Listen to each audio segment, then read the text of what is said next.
महाभाष्यव्याख्या पटुशयनमारोपयति वा स्मरव्यापारेर्ष्या पिशुननिटिलं कारयति वा द्विरेफाणामध्यासयति सततं वाधिवसतिं प्रणम्रान् कामाक्ष्याः पदनलिनमाहात्म्यगरिमा।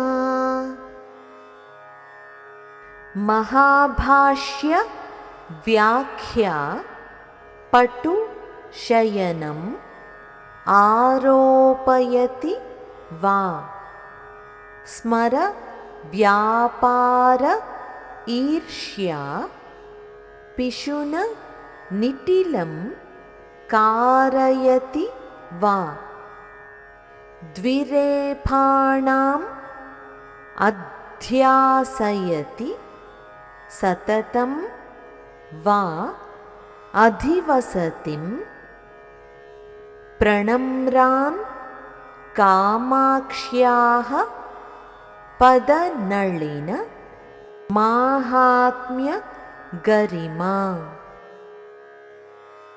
కామాక్షి అమ్మవారు తన పాదపద్మములకు నమస్కరించే భక్తులను మహాభాష్య వ్యాఖ్యానంలో నిష్ణాతుడైన పతంజలిని అనగా ఆదిశేషుడిని తల్పంగా కలిగిన వానిగా అంటే సాక్షాత్ విష్ణు స్వరూపంగా మార్చగలదు. మరికొందరిని మన్మధుని తన నిటిలాక్షంతో అనగా పాలనేత్రంతో దహించి వేసిన పరమశివునికి సమానమైన తేజస్సు కలవారిగా అంటే సాక్షాత్ శివస్వరూపంగా మార్చగలదు. మరికొందరిని నిరంతరం ద్విరేఫాలతో అనగా 2 రకారాలు గల భ్రమరాలు తుమ్మెదలతో నిండి ఉన్న పద్మముపై కూర్చున్న వానిగా అంటే సాక్షాత్ బ్రహ్మదేవుడిగా మార్చగలదు. అమ్మవారి పాదపద్మాలను ఆశ్రయించిన భక్తులకు పతంజలి వలె అపారమైన జ్ఞానాన్ని, శంభు తేజస్సుని, నిరంతరం అమ్మ పద సన్నిధిలో ఉండే భ్రమరం వలె భక్తిని ప్రసాదిస్తూనే అంతిమంగా బ్రహ్మ విష్ణు శివులతో సాయుజ్య స్థితిని అనుగ్రహిస్తుంది. ఇప్పుడు మరొకసారి శ్లోకాన్ని చదువుకుందాం.